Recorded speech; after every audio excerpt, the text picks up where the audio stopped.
lagi pendukung nomor 1 dan nomor 2. Jaga keharmonisan.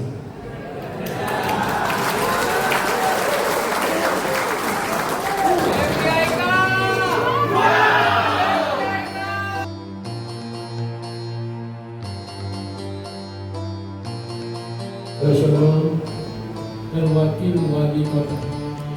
Lebih dahulu saya akan bertanya, bersediakah saudara mengucapkan sumpah menurut nama saudara?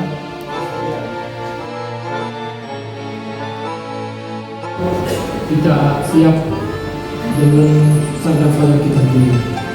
Jadi mudah-mudahan apa yang telah diinstruksikan kepada kita semuanya ini akan kita support, juga Kabupaten Kota akan support. Apalagi kemarin kita berhenti setiap desa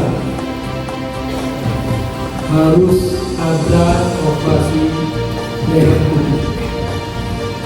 Dan maka kita ada lagi pendukung nomor 1 dan nomor 2. Sebagai arahan, saya ingin menentukan beberapa hal untuk memperkuat kerja pemerintah Kota Desa.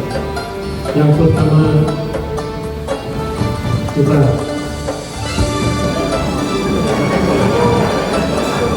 jaga keharmonisan.